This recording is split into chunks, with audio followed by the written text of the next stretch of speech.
Rain fell in thin, cold needles, blurring the gray skyline as Emily Carter hurried down Fifth Avenue.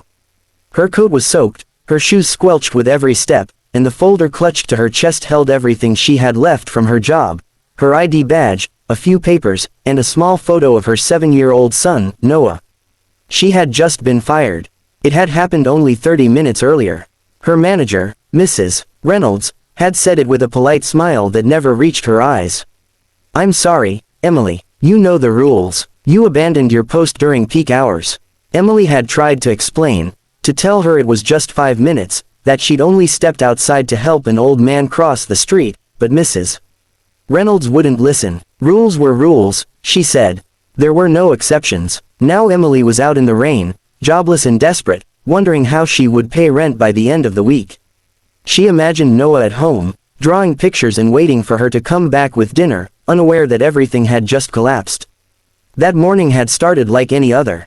Emily worked as a cashier at Fleming's department store, a glossy, high-end place where the floors gleamed like mirrors and the employees were expected to move with machine-like precision. She'd been there 2 years, ever since her husband left, and though the pay was barely enough, it kept her and Noah afloat. Around 3:45 that afternoon, a drizzle began to blur the big glass windows of the store. Emily noticed an elderly man standing outside, frail and slightly hunched, holding a cane and blinking uncertainly at the crosswalk. People rushed past him, their umbrellas darting through the gray air. No one stopped. The traffic lights flicked from green to red and back again as he stood there, visibly lost. Emily's heart clenched. She glanced at the long line at her register. Her supervisor wasn't around, and the security cameras loomed overhead.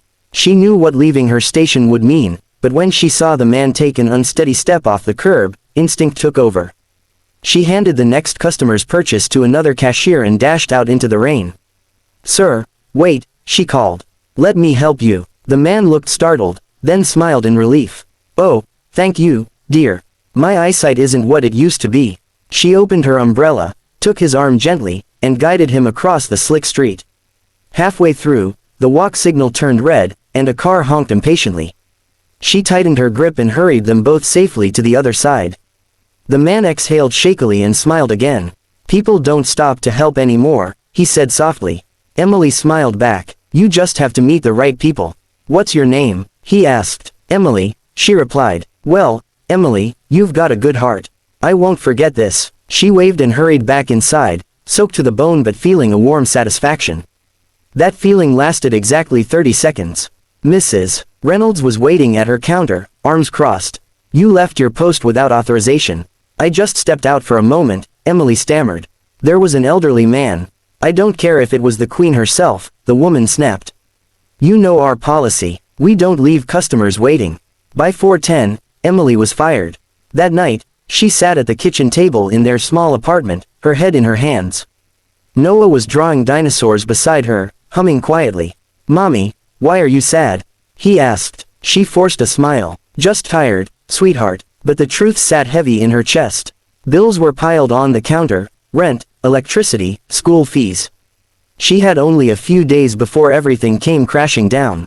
When Noah was asleep, she stared at the ceiling, wondering if kindness had been a mistake. Maybe the world didn't reward good hearts anymore. Maybe it only punished them. 2 days later, while she was standing in line at a job fair, her phone rang.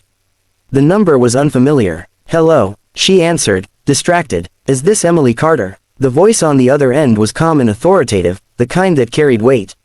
"Yes, this is Jonathan Fleming." Emily froze. The name was unmistakable. Jonathan Fleming, the billionaire owner of the very store that had just fired her.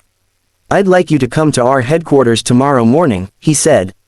"Sir, I don't work there anymore," she said nervously. "I know," came the reply. "That's exactly why I want to talk to you."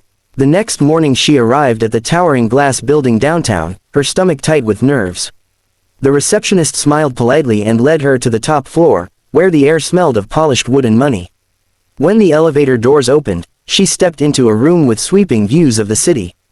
Behind a large desk sat Jonathan Fleming, silver-haired, sharp-eyed, every bit the powerful man she'd seen in company newsletters. Beside him stood the old man she'd helped cross the street. Her breath caught. "You," he smiled warmly. "I told you I wouldn't forget you, dear." Jonathan stood and extended his hand. Emily, this is my father, Harold Fleming. Her heart pounded. I didn't know. My father told me how you helped him, Jonathan said. He said you were the only person who stopped that day. Everyone else walked past. Harold chuckled. And she got fired for it, didn't she? Emily lowered her gaze. It's all right. I understand company policy. I shouldn't have left the counter. Jonathan shook his head. No, Emily, you did the right thing. It's our policy that was wrong. He motioned for her to sit. I reviewed your file. 2 years of perfect attendance, outstanding customer feedback, never a single complaint. Then you're dismissed for showing basic human decency. That's not the kind of company I want to run. Emily blinked in disbelief. Sir, I wasn't expecting anything. I know you weren't, he interrupted gently. That's exactly why you deserve it. He turned to his assistant. Effective immediately, reinstate Ms. Carter with back pay and promote her to customer relations supervisor. Emily's mouth fell open. Sir, Jonathan smiled. My father insists that people like you are what keep this company alive. He's right, Harold winked. Told him if he didn't hire you back, I'd start shopping at his competitor's store. Laughter filled the office, and tears filled Emily's eyes. That evening she picked up Noah from school, her heart light for the first time in weeks. He ran into her arms, eyes bright. Mommy, how was your day? She spun him around, laughing. Guess what? Mommy got her job back, and a better one. Really? That means we can still go to the zoo this weekend. She hugged him tightly. Yes, sweetheart, we definitely can. In the weeks that followed, Emily settled into her new position. She had her own small office, a modest team, and a new sense of purpose. Her first idea was to propose a change to company policy, something she called the Humanity Clause. It allowed employees to help customers or strangers in emergencies without fear of being penalized. When Jonathan saw it, he signed it immediately. Consider it Harold's Law, he said with a grin. The company began to change. Employees smiled more, helped more, and the customers noticed. Word spread that Fleming's was different, a luxury store that still cared about people. For the first time in years, Emily felt proud of where she worked. Months later, as Christmas approached, she received an invitation to the company's annual charity gala. She borrowed a simple dress from a friend and arrived nervous, surrounded by executives and celebrities. The ballroom shimmered with golden light and soft music. Jonathan spotted her and waved.